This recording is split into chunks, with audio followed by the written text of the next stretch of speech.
La collectivité secteur des Bas-Péré, dans le Lubero profond, a été honorée par la visite de travail du gouverneur militaire du Nord Kivu ce mercredi 27 avril 2022. Parti de son quartier général de Mambangu, périphérique de Beniville, le matin, le lieutenant-général Constant Dima est arrivé à Mangoujipa dans la mi-journée accompagné de ses collaborateurs. Sa première mission était de se rendre compte de l'état de la route Butembo-Mangoujipa, aujourd'hui totalement carrossable grâce à sa réhabilitation financée par l'exécutif provincial du Nord Kivu et dont l'exécution a été faite par la société de services Viumbira SSV. Après l'inspection et la réception de ces 100 km de route, le gouverneur de province a donné le go à la réouverture de la route allant de Mangoujipa à Bandulu, longue de près de 70 km. Les travaux sur fonds propres de la province. Au-delà des avantages sécuritaires, ces voies publiques faciliteront les échanges entre les habitants des Bas-Péré et ceux de Butembo-Beni et des provinces voisines.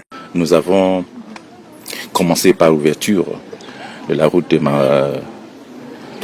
Butembo-Mangoujipa, où la circulation est fluide aujourd'hui. Donc nous entamons de 70 km de Mangoujipa à Bandol. Ça, c'est un défi que nous devons relever.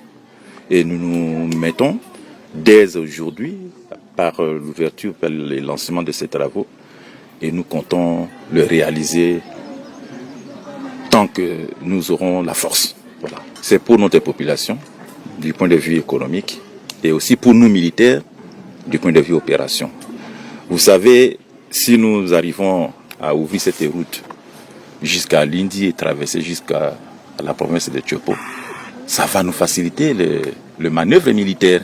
En guise de reconnaissance, un accueil délirant a été réservé à l'autorité provinciale d'abord à Ndjiapanda et ensuite à Mangoujipa par la population locale. Celle-ci affirme que le lieutenant-général Constant Dima est le deuxième gouverneur à avoir foulé leur sol dans l'histoire des Bas-Péré. De quoi les remercier pour cet honneur, mais aussi pour l'effectivité de la communication de leur entité avec d'autres par la réouverture de la route qui constituait un calvaire il y a de cela des mois. Le gouverneur militaire a bouclé son séjour à Mangoujipa par des audiences accordée aux forces vives de la place. Journée consacrée à la visite d'inspection des infrastructures en territoire et ville de Beni par le gouverneur militaire du Nord Kivu ce lundi 25 avril 2022. La première étape de cette descente a conduit le lieutenant-général Constant Dima sur l'axe Beni-Mangina jusqu'en territoire de Mambasa dans la province de l'Ituri. Il s'est agi pour lui de s'imprégner de la qualité des travaux exécutés sur cette route capitale du point de vue socio-économique et sécuritaire dont la tâche avait été confiée à l'entreprise service des sociétés Viumbira SSV. Sur place, l'autorité provinciale entourée de ses 4 conseillers principaux a aussi palpé du doigt l'évolution des travaux de construction du bureau de la commune rurale de Mangina financé sur fonds propres du gouvernement provincial du Nord Kivu, comme c'était le cas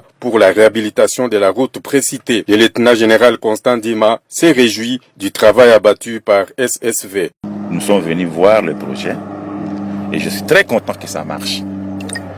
Et c'est là que toute la jeunesse, toute la population de Mangina qui nous écoute doit soutenir ce projet.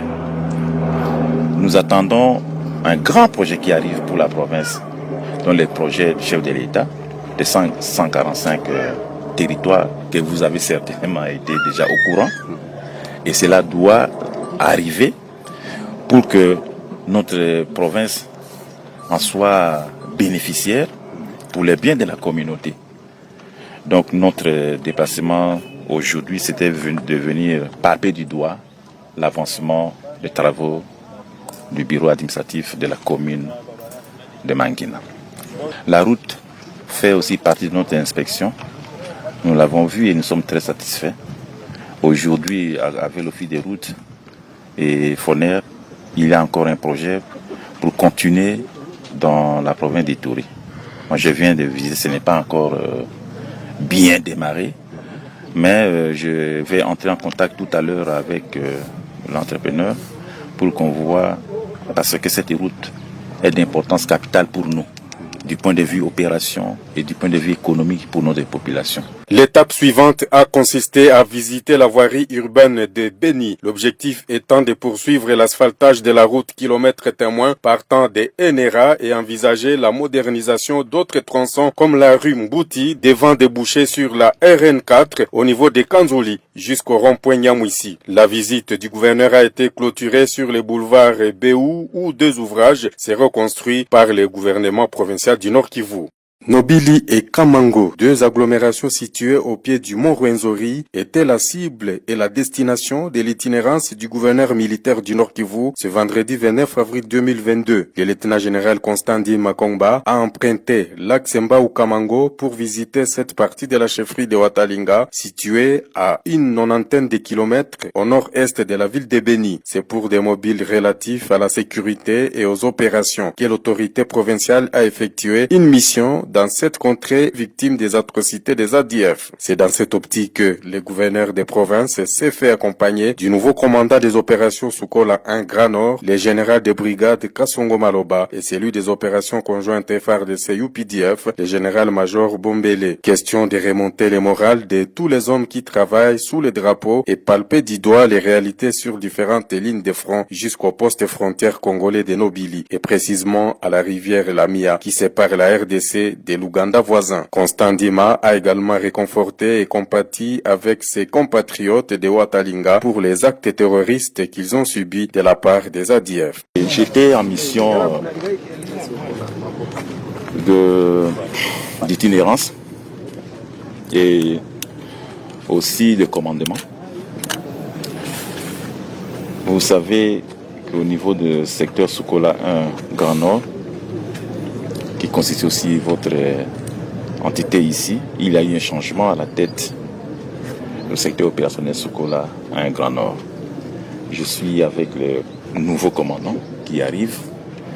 Il doit quand même palper du doigt toutes les positions, connaître le terrain. Et moi aussi, contrôler un peu la route que nous avons ouverte ici, donc d'Embao au Kamango.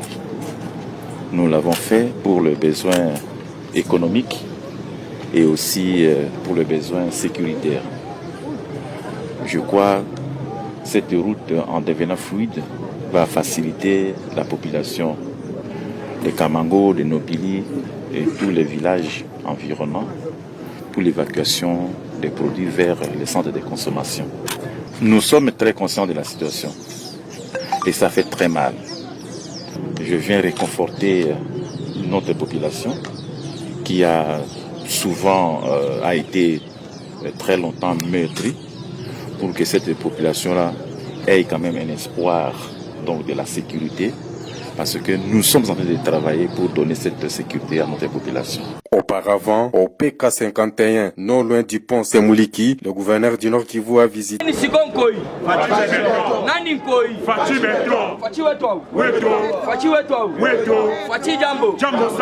Voilà, tokoti na kati actualité politique et divers. Actualité ya liboso ezali Olandaki Otobengi table ronde. Table ronde oyo esalamaki na niveau ya Katanga. Oyo babengisaki banotable ya Kasai oriental, babengisaki mpe banotable ya Otobengi Katanga. Alors bamekaki kofanda tout autour d'une table. Alors esilaki mukolo ya samedi. Sikoyo mukolo ya samedi kokamwa toyeko comprendre maye ifalaki elobama na kati ya table ronde. Toyeko mona bandeko na biso bafandi voyant que likambo ezate basali net semblant. Mais na sepeli na mama oyo gouverneur Aï ya Kasai oriental. Ce qui bolandaki merci papa. Ce qui olandaki ye na ndenga peseli makambo. Même Jacques Kiabou les 4 places à Zalaki à comprendre que non, il faut to lingana to za la bomo. Merci. Puisque vous devez comprendre que non, Otobengi tribalisme ezali mabe makasi. Mais chose grave, toye komona mokonza mboka na Katanga, mais bazako boma toujours bakasayen. Ba vidéo ali. Alors vous devez comprendre que non, il y a l'ina batuba pour ça la babilo kowana na cessé. Alors réali Moïse Katumbi na Otobengi Hippolyte Kanambe. Bangonde bazana sima babilo kowana ya tribalisme ya koboma. Alors toko lancé bango message. Yo okoboma batu yeba ke yo pe okokufa nde en désordre. Qui tire l'épée mourra aussi par l'épée. Et puis toza koyebisa bango. Le corps humain est très sacré. Yo oswakaka Otobengi courage ya koboma mutu. Yeba ke nzamba likolo aza komona yo bote combattant. Alors toujours na carte actualité politique Yami Balez Ali Boye. Bomonia wa loi électorale yangonde ezo salake Lamuka FCC bangonyo sotu basa nini bakima bazotu la mwisi yaza puisque biso tozozela baya to modifier loi électorale poto kende mapo toyebisi bango boye Monsieur Muzitu, Monsieur Martin Fayoulou, Monsieur Katumbi Soriano, na minute yo dossier il y a dialogue ezali déjà tozana kati ya dialogue par rapport à nini par rapport à que bato Katumbi to travailler na bango to travailler na bango batu yo ya Otobengi Madidi Sokola Lamuka Sutuka Baluka Nguluma Weya Lala bazana kati ya gouvernement te bazate zo sikoyo étranger yo Soriano muto akenda kofunda biso e baba ndeko na bango tolobo bate mais Moïse Katumbi akenda kofunda biso e baba ndeko na bango. Faut se rappeler bientôt là pas même 5 mois 4 mois 3 mois akenda kikuna na kati ya Israël akomi kuna fundi biso ba congolais pa bande kuna ye o tala balobi boye na sa étranger papa na ngai boye ceci cela ba boye na postuler ba oya zo yebisa wana bande kuna ye ba yebisi nini ba yebisi yo kende kaka biso to ko soutenir yo siko au lieu ba congolais ba soutenir yo ba juif ne ba zo ko soutenir cela veut dire que aux alliés étrangers mune donc yebisa bango boye dialogue exacté par rapport à nini Moutounyo surtout au Azali Kolobake, Azali opposant. Batouné Bazana Katia Gouver. C'est ça le problème. Dialogue Yangwana. Tozana Bangona Ignosa. Mais dialogue Yangwana. Martin Fayoulou Bozomona. Chef de l'État Bengaye. En tant que frère. Puisque Martin Fayoulou soit au Bengaye pour travailler. Ce n'est pas pour dire Gaza Congolais. Azali étranger. Pour ça, nous l'avons papa ya Otobengi Pepe Calais. Siko le kinae. Ne papa Martin Fayoulou. Tout na kaye Martin Fayoulou. Rapport ni relation ni les entre yo na Otobengi Pepe Calais. Ti lelo atikala ko bimisela biso réponse te. Lelo akende boye ba Congo mabe, lelo akende boye Zingaluke tuma mabe. Tokoyebisa ye okobina ti okole. Na minute on a ça koyebisa bino pas question de dialogue. Boya boyo kanano wa singi pululu.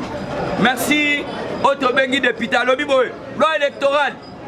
Le député Singi Pululu a apporté des modifications qui pourraient exclure certains candidats selon lui. Yoka Siko. Les candidats présidentiels, wana Siko, yende mutwa pesi modification wana idée wana. Alors selon lui, les candidats présidents de la République doivent être nés de pères congolais. Cela veut dire de pères et de... Et également leurs épouses. Leurs épouses, des pères et de... de pères, c'est vivant. Et l'ingé koloba boye. Singi Pululu alobi.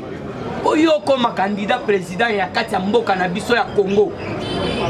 papa na maman na yo il faut bazala ba véritable congolais et dédé car papa na ona maman te même moi si na yo pe il de peut se vivre betela na le député wana maboko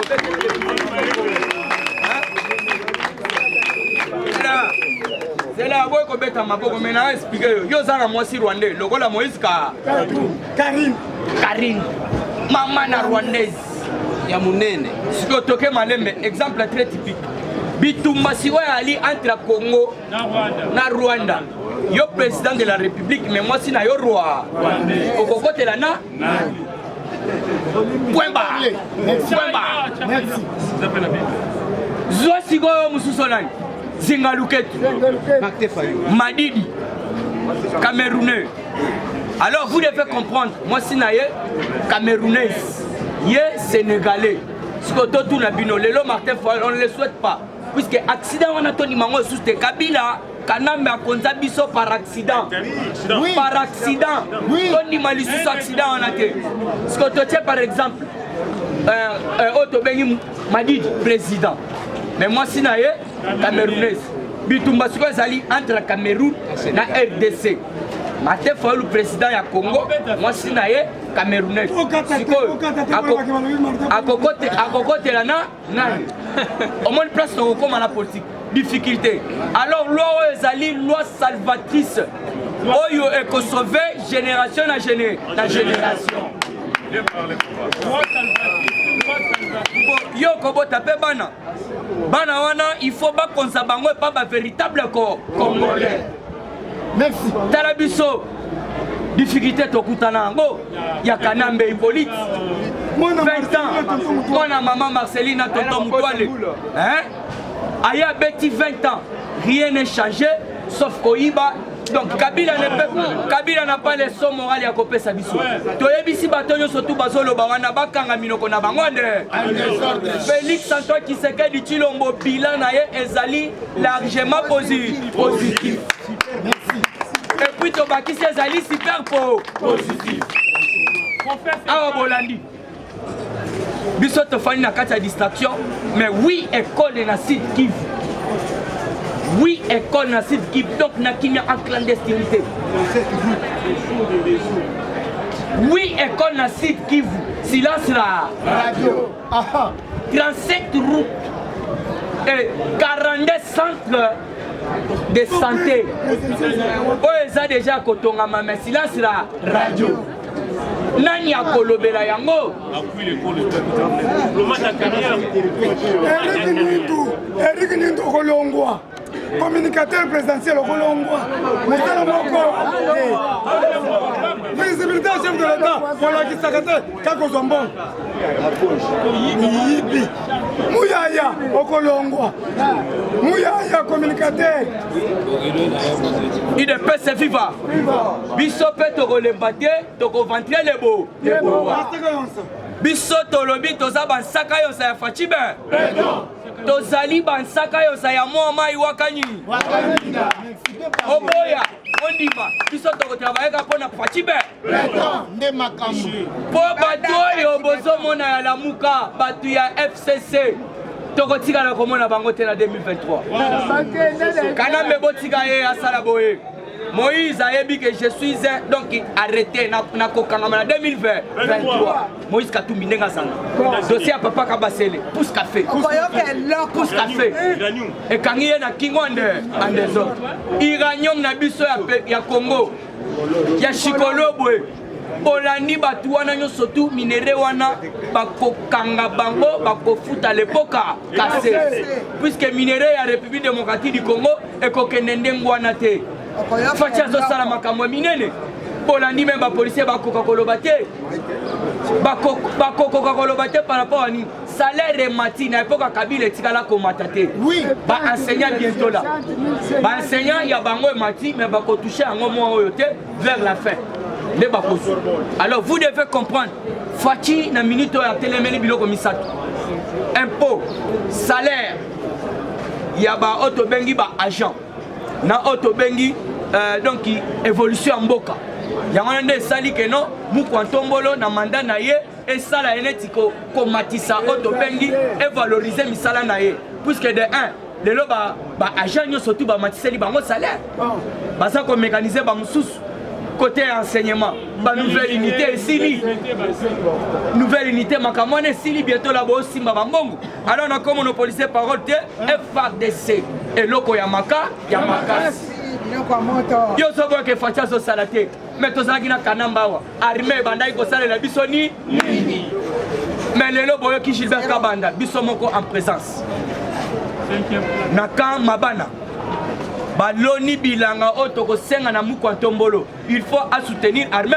congolaise financement biso moko tomoni na misu yoka etandi munene non exploité siko armée ezui eloni masangwande en désordre et puis barakisi biso maziba oyo armée déjà bino boza na kati ya distraction koke kosomba quelques mbisi kuna na Nairobi na Namibie mais boye bakia déjà na mabana bambisi eza déjà ebe na ya kolokota yango to kosenga chef de l'état a soutenir papa Gilbert Kabanda puisque azali na vision na kati armée le premier ministre Tokosenga Sama Lokonde il est pas vivant merci ya kopani kande ngolo to le biboé armée ezo sala musala ya kosakana te plus de 300 tonnes oya pesi masamba bakolia kaka bango moko ba soldat même na population congolaise yangana bazo senga soutien ebe d'ailleurs armée ba komi au sala tenir la carte de la République démocratique du Congo, c'est depuis quand? C'est à féliciter. Teni na bisonde zalaki et lokomoko ya makasi pour na infiltration. Basalaki dédoublement ya armée. Ba teni zoya, ba munitions zoya. Bon, ba militaire bango za na 500. Mais bango ba lobi 2000. Parce que Longola il a 2000, Longola 500 par exemple. Teni 500 teni. Pour parce que là on a 500, mais bango va matisser effectif 2000. Parce que soit 1500 euros surtout ya bateni, oh tikalina ba arme. Et que nakawa. Question alors pendant que Rochité des experts de la JICA. JICA est allé ba investisseur allemand. Japonais, merci président Nangai pour la correction. Baza déjà na kati ya mboka. Ba elobite ba manade ya kobeta ba tour na barai. Na barai tout. Bango ba lobi nini? Bango ba ye po ba bongisa. Bazela wana. Alors nde ba expliquer biso ba lobi des experts de la JICA en pleine collecte d'informations dans le cadre de l'étude de préfaisabilité pour la réhabilitation du chemin de fer gare centrale dit aéroport. Betanan Maboko Makasi. Avec ça de l'autre côté, maintenant il y a rail bientôt. Ezo banda déjà. Bazo Zoyango Tina aéroport. Timaluku, Ezoleka, merci. Timaluku, Ezoleka. Yana Togosenga papa Félix Antoine Tshisekedi Tshilombo. Kota la peuple te, Olanda bangote. Yo salela bango nzamba likolo akopambola yo bote combattant. Ona ngai tokutani lo. Les parlementaires debout. Les parlementaires debout. Les parlementaires debout. Rien que l'IDPS. Bonjour à tous. Bonjour. IDPS viva. Information à Liboso on a kobandana yango eza mokolo ya samedi. IDPS viva. Na minute to bandi opération ministre nyo sala kisamusala na IDPS viva. Biso ba komi kobenga biso ba Diego Kao ya Fachibe. Il faut donc découvrir ba misala na bino. IDPS viva. Papa Gilbert Kabanda aza vandité alobi ke na bengi Diego Kao ya Fachibe. Nala kisabango musala na ngai ya kito. IDPS viva. Tozito kitaki tokomaki na mabana. IDPS viva.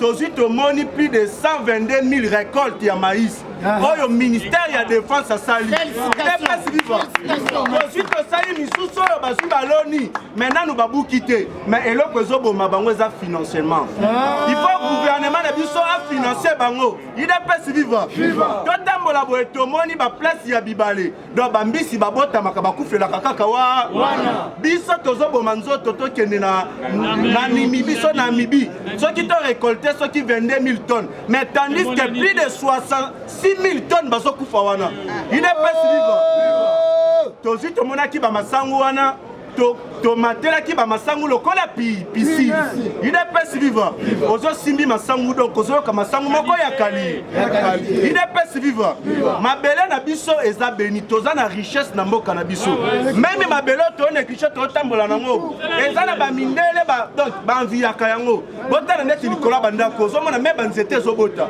UDPS viva il faut biso moko na mboka na biso tobanda kolona soki toloni tokoanvie biloko eutaka libanda te UDPS viva yango biso la base sans formol toza ko féliciter papa Gilbert Kabanda tobetela papa Gilbert Kabanda na maboko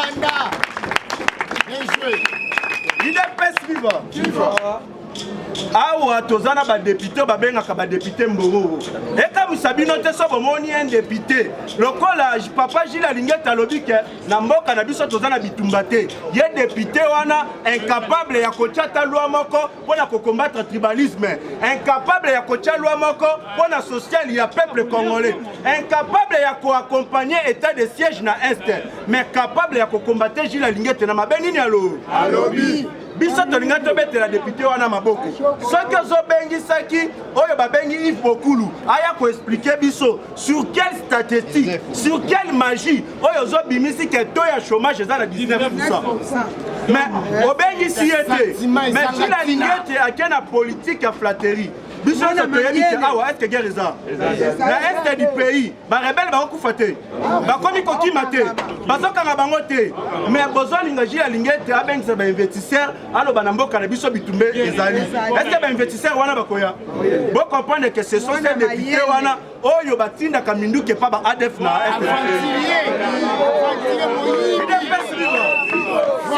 député wana oyo bazala na posa ke bitumba ezala na est wana bainvestisseur bayate ce sont les mêmes députés ba oyo baza accompagné na Adolphe Muzitu que nous allons créer le climat de sécurité pour bainvestisseur bayate UDPS viva eza bango wana pourquoi pas bengisa Yves Bokulu UDPS viva d'ailleurs nanu ba congolais na biso oyo ba vivaka na niveau ya États-Unis d'Amérique ba pesi Gilles Alingeta trophée ya lutte contre la corruption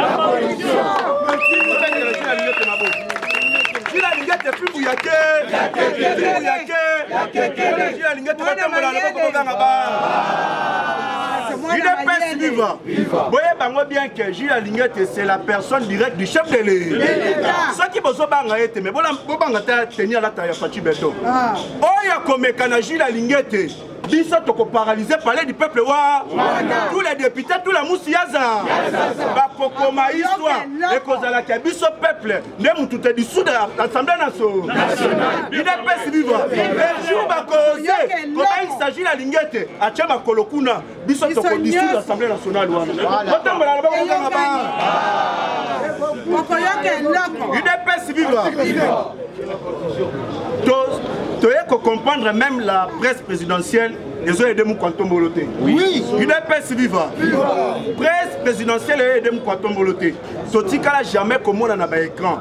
Presse présidentielle et l'équipe et bandi côté ka image ya chef de l'État. Kolobela ba action na et loko maroté. Mais par contre, balia ka mbongo ya peuple ya pamba. UDPS viva. Mbongo ya pamba. Sikoyo musala na bino zani nini? Mon canton Bolo Fachi Beton.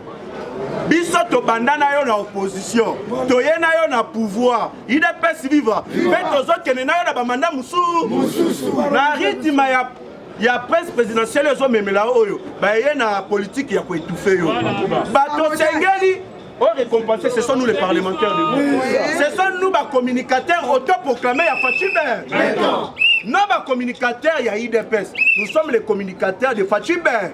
Parce que ceux qui est au lobby, qui est aux communicateurs, à partir d'IDPS, on a un secrétaire général autoproclamé.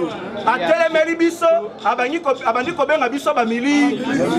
Mais il y a un secrétaire général, il y a parti. Il y a un Kati armé. Mais Babé Nakao général, il y a un militaire. Il y a arme AK-47. Arme AK-47, c'est l'arme les plus utilisées par des raids. On a Koboma Congolais na air, yo ya Koboma la combattant na qui? Botombola le boko boganga ba. Hier, ils ont mérité la race de général Kabouya. Parce que pratique peu corruption est dans la partie. Ils ont mérité Babengae. Kabouya Kabi. Souka Tobaki si GDR. Il est pas si vivant. GDR wana eza parce que ba combattant ba comme na bolo. Wana récompense au pesi bango. Ba sacrifier ba famille na bango, bana na bango, bo jeunesse na bango, mais aussi bo futi bango na bolo. Même Nzambe ya Nicolas zo se pelater, il est pas si vivant. Tout le monde va comme qu'on jouer na ba politique qui m'a pas ya ko tromper peuple congolais. OK, pas maman Marthe. Au Kanyina et ma photo, mais tant qu'on gagne la Kyo, est-ce qu'on a expliqué sa photo? Malobalobé la Kyo, est-ce que bien les bisous? On s'en souvient de la photo, il n'y a pas. Ok, il n'y a pas beaucoup quand on pour accompagner. Bah, aussi, tu bengi ba fitir un mandataire. Oeli ko kanganam ko tombo photo la kisabiso. Est-ce que tant on ben la Kyo bato la kisibiso? Il est pas si vivant. Bon, moi ni pratique, tu ben la pratique, il y a Kabouya Kabi. Ceux qui vont en posa qui a Kabouya Kabila a dit qu'à partir de la biso tombola le bobo ganga ba.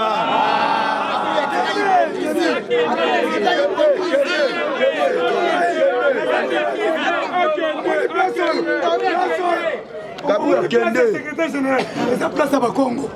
Oui, oui. Depuis toujours. Massamba. Congo, Massamba.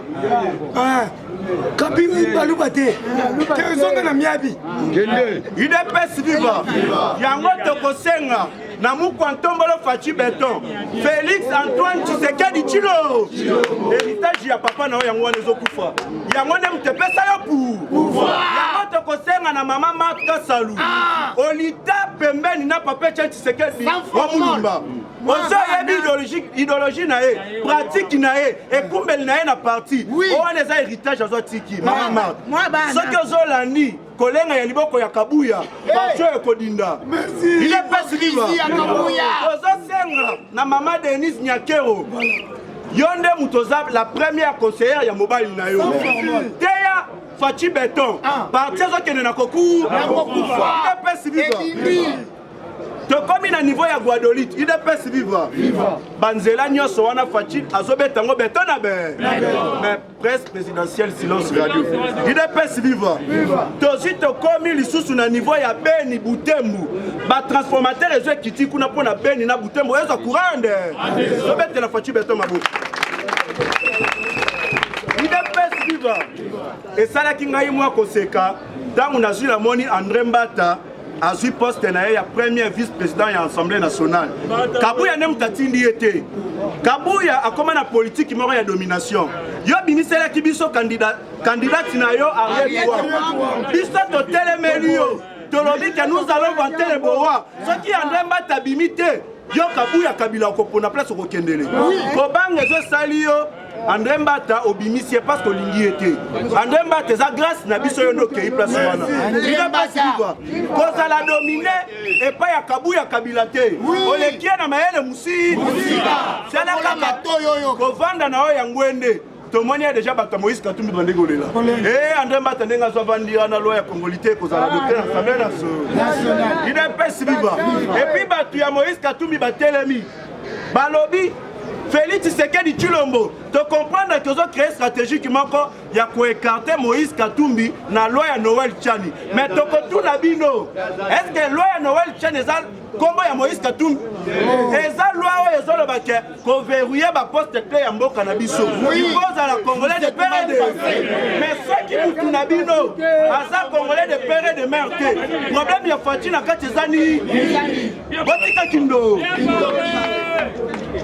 tokomi epai ya bato ya FCC oyebi bato wana baza bavéritable ndoki idps vivant ndenge nini bokoki kolinga eloko na le contraire na yango idps vivant bosengaki élection nous sommes prêts pour na maponami déception bozwi na niveau ya Lubumbashi oyo bokreaki tribalisme na kati bomoni bakatanga nyonso na nsima ya Fachibe botelemi bobandi koluka kobundisa loi électorale mais loi électorale wana nde mte komema bino na baélection bandeko na biso bazali banda poto bakovote ndenge eza na loi électorale wana te bazwi baleki basali communiqué balobi composé du CALCC ministère de laïcs protestants FCC, la Mouka, ensemble de Moïse Katumbi, BISOC, les blocs patriotiques à Sitting, les 6 mai devant le palais du peuple, pour barrer la route au passage par force des réformes électorales. Botala Kindo, il est presse vivant.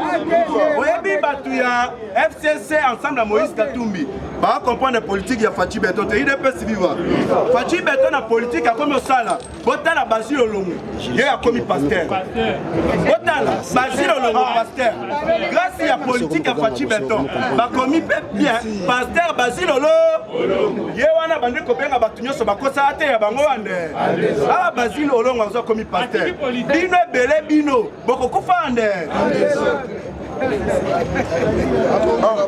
idps viva otombola le boko boganga ba tokomi na niveau ya Goma idps viva eloko ezosala ngai pasi pouvoir eza lokola mwasi na yo jamais koki kondimaki ya mobali mosusu asakana na ye idps viva il faut kobatela pouvoir na yo omoni moto ozomoni atante plusieurs fois il faut azala mayele na idps viva tomonaki na niveau ya Kingakati balongolaki bagarde républicain badésarmaki yango balongolaki baminduki nyonso mais bauti koinforme biso et puis totindaki bato bakitaki na niveau ya Goma nous avons des preuves na Goma plusieurs armes et chars de combat des militaires non autrement identifiés bazali na 3e ferme de Joseph Kabila na Kinyongote donc ba armes ba chars de combat ba militaires non autrement identifiés bazali na 3e ferme ya Joseph Kabila kuna na Kinyongote mais comment se fait-il que Mukontombolo ba place wana nyoso faut ko luka ba place Joseph Kabila azwa tchaba nani wana nyoso faut ko ratisse yango il faut ko longola ba minuki lelo toyokaki na niveau Kingakati ye Kabila abombaki 18 mercenaires étrangers kuna ba oyo bazalaki impliqué na makambo ya coup d'état parce que eza grâce ya François Benda tangaki bango ba keko bimisa bango ye moko Kabila abomba makabimaki libana mbo idps viva mais siko na Goma oyo tozo senga ba char de combat wana ba militaire wana non identifié wana balongola bango ande idps viva parce que soki batu wana baza kuna eza groupe ya rébellion oyo azo créer kuna batu wana nde mutu bakoluka ko massacrer peuple na yo Fachi Beton idps viva botombola le boko boganga base tokomi bravo ya liboso te betana FARDC maboko idps viva FARDC vient de récupérer plusieurs baka oyo ba ADF babandaki kovanda na minute FARDC récupérer ngonyo et puis FARDC a abomi plusieurs rebelles ADF idps viva na kati wana toza ko enregistrer beaucoup de dégâts matériels dans le cas des ennemis, beaucoup de morts et plusieurs arrestations na kaya baene tobetela no FARDC maboko na niveau ya Djoba idps viva na niveau ya Djoba na Nord Kivu des éléments du M23 na minute ba capturer bango na mabulu moko wana ba créaki ba bomba minduki wana na minute FARDC récupérer nyo nazo chité awa nazo senga na député du peuple Vindula Zanan, député à Est, Ouakangi Est mobile, les airs à Kangi qui chassent mobile, tous à la cima les airs, Oye pas soutenir Bisso à 100%, Kabouyake. Dialogue intercongolais. ITPS viva! Viva! ITPS viva! Viva! Wanamame! mwana mama mambumba so ya biso mataka se koma kobosana te le chef de l'état sali mikolo ebele na niveau ya Lubumba ebongaki azonga vendredi mazongaki te mbala moko programme échanger kaka kuna directement na Lusaka Fatia komi kuna na Zambie tete à tete IDPS viva Fatia komi na Zambie tete à tete na Aikan Ishilema kokende avant Fatia kende Lubumbashi kobosana te Soriano azalaki déjà IDPS viva tangu Fatia ngaki Lubumbashi Soriano longwe na Lubumbashi akena za fasciste kwa komi na Lubumbashi akena Zambie Soriano tu la mushi yaza Fatia akutena Ashilema ebisi ba vérité nyo après oyo bomona ki officiel ya accord entre biso na Zambie ya kopesa valeur dans ma batterie électrique IDPS viva parce que biso toza na matière lithium ba on peut baza na lithium il faut to simba o etali voiture électrique na monde mobile IDPS viva pe na suka bomoni geste wana Aikan Ishilema pesi fati tête Dite Tchangombe, soke zaï fatinda PC mais ah bato la muka bake bimisaba na koshenko na basa Dite pesa viva est-ce que kuna na Zambie na koshenko bazangi Ashilema azui Dite Tchangombe pesi fati mais ça signifie ngelo ba dite tu wana tango zozonga 10 personnes il faut tia bango na bolo Dite pesa viva alors combattant zala na yo kimia dans le lobby, le président déjà qui j'ai déjà trouvé la clé pour résoudre les problèmes de peuple. Dans le lobby, qui est là, comment côté le chef de l'État à Kolobango, à Soukaro, Angela, au Kenya, au Tinalifa. Le long bateau de pêche, comment il te commandité? Il ne peut pas vivre. Le long bateau de pêche, comment il te commandité? Après, mettre 4 ports, on a calé et ça a mis te salamité. Il ne peut pas vivre. Alors, tu as le président de la République. A insouit na premier ministre oyo wasali inane bila na kaka yemo wa mata il est pas vivant ayebi saye parce que Fati yemo ko ni akomi ko jouer ba rôle nyo Fati akomi yemo président mo premier ministre parce que premier ministre lembe à niveau ya Katanga Fati ça ici conseil des ministres alobi na conseil des ministres wana boye il est pas vivant tous les fonctionnaires oyo ba komi mikolo il faut ba kena ba retraite mo pesa ba ombo na ba il est pas vivant. Donc il faut qu'à Fatia le Bello premier ministre Lembe.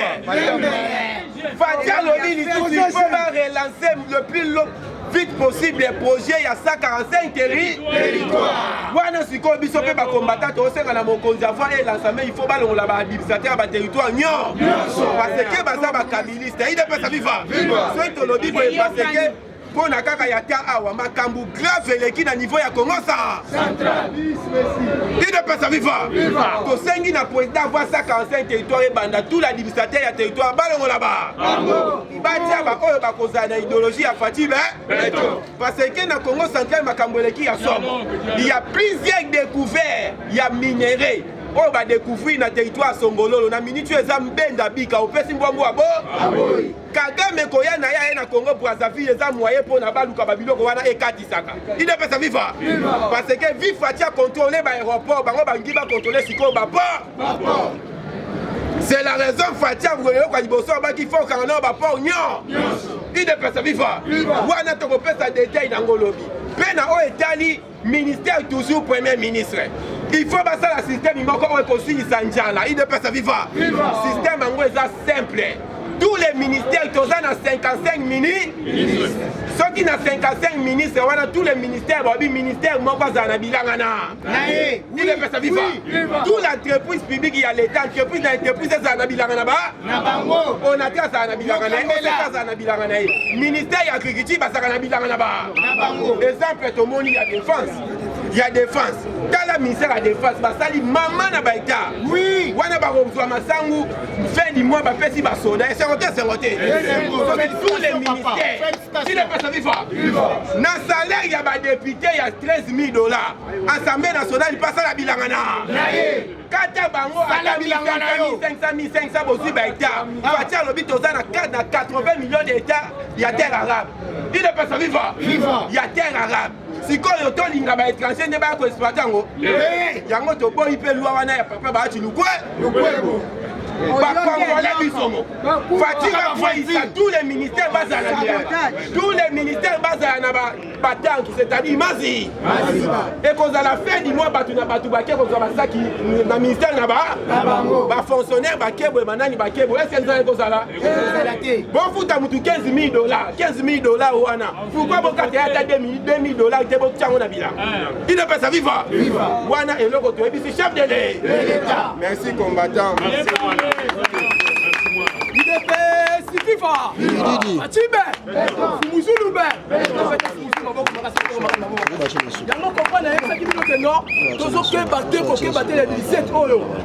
message dur. Il y a mon compte en banque. Mon compte en banque, travaille dans 3 ministères. Il y a mon comme ministre social, il y a mon comme ministre économie, il y a mon comme ministre travail. Au lieu de le ministre travail, il y a un salaire qui se sabotage. Le salaire qui m'a fait à travailler. Au moins, même le préfet, l'inspecteur des études, parce qu'il y a la classe. Vous avez la catastrophe. Parce qu'il y a la démonstration. Mais il y a un ministre de travail, il faut que les sous-traitants, ou bien ça va travailler. Il y a un de VA. C'était sabotage. Ok, tu as le faire. Ministre de travail. Ok, tu as le faire. Mais sous-traitants, c'est lié à votre manier. Parce que fout à Congolais, on a 6 000 francs congolais. Parce que fout à Congolais, 120 000 francs congolais. Et ça, ministre de travail, il faut l'amener la Makamouana. Il y a un compagnon mon compte en banque à l'objet. Il y a un compagnon qui travaille dans ma banque. Dans ma banque. Mais tu as commencé dans ma banque comme il faut comprendre maintenant, il faut commissaire à toi, président chinois, et ça va ministère, on est mon compte en banque à jouer au clé. Même on a sabotage, il y a mis l'économie à Salabiso. Bilo qu'on a décembre et il y a qui n'a pas mission na minene wala poisson mitu minene wala et ya kinango mais la sabotage à ministre de l'économie a joué assez dans pas bendier assez dans pas bendier si pas bendier c'est quoi ba pèse bongo ba pourcentage ba pèse il y a ko la 4 décembre on a ki biloko ataki muke mais oh kende ba tutu wana parce que ba sabotage pour la conduire pouvoir il y a facile béton mais tu quand on comprend de bango basa bande ki mine quand ça qui a solo basa bande ko na biso ba ko sunga biso na kata pouvoir mais tu comprends que non basa ba diable basa ba ndo qui veut ba diable au même pas to ko ça na bango il y a ko pas mo konza mboka yemoko abi cette fois-ci il faut là tabilo comme ça parce que mboka na ekene mala ce qu'on comprend na kata Afrique basongi ici il y a facile béton et puis baso comprendre muto oyo na carte Afrique a changé le système belé na carte Afrique il y a quelques présents carte Afrique baso c'est pas la facile béton parce que le système au Kabila attaque na carte na centre Afrique na biso même la carte Afrique azali na idée kaka ya ko carte ba présent musumitu et puis qu'on a ba présent mususu ande le facile tanga système union surtout voilà les locs même que na Cameroun que même temps ba pays étranger pour comprendre papa, il a beaucoup travaillé. Il a président de la carte Congo et puis la carte Afrique, on va s'en féliciter. Maintenant, on va comme classe. On peut comprendre que la 5e mois, mais là, il est sous sa félicitation. Et où est Israël? Car moi, on est que Fumuzulu a construit Biloko, on a même mis au monde. La diplomatie, plus de 125 pays. On a tamboli. L'ajouter la résultat. Et puis, ma pays, nous, surtout, on a ce tambola. Parce que mon incarnation, la papa de la carte. Et puis, ma idée, et puis, ma vision, ça va présenter. Parce que nous avons Kamamboka, c'est quoi, il y a une Kabila, c'est une affaire passée. La île Mateba, à ce qu'on dit matin, quelle est la île Mateba? Qu'on a quand on commence à comprendre que non, la Kabila, c'est qu'on a, tout la mousse, tout la mousse, ça. Idée. Il y a vision chef de l'État, papa conservateur. C'est toute première fois. La défense, parce que c'est la bilanga. Mise à défense, ami qui ici. Nata Kabila, mise à défense, c'est la bilanga. Dans la bête de la Chibé Kabanda, c'est hectares contre ça. Et puis déjà, ma sang ou le but, tu as dit samedi, papa, tu lis ma sang à mon bêche. Tu lis, papa, tu lis ma sang à mon bêche. Mais même quand tu dis que quelqu'un qui m'a dit que tu as un gouba. Maintenant, la maman, comme quand tu as dit que tu as la carte de défense, il y a un noté. Il y a un autre ministre à mon sous. Voilà l'exemple de papa Chibé Kaba. Il y a tout besoin de vision, même vision. Même quand tu as Bibi, tu as un noté. Maintenant, quand tu as un noté, tu as un noté. Biso moka mabele kita présent mon compte en banque à ce sala na vision na yemoko ce qui simba ni mena na main musala ikene kito yango comprendre makambo tout ce que la bino makambo ça madame ko yeba pe le ko biso to kena na kata gouvernement yango to lobi remaniement yo bat paso ba ngandeson et puis élection on comprend pas to passer là-haut. Il faut ressarciment général. Mon compte d'abord a bêti c'était ma casse. Dans les commentaires, il ressarciment général. Et les options, ça lui me comprendre. Le bilan est ça là. Voilà, on a tout coûté l'eau. Ok, le grand Serge Sili, tout le monde a l'eau.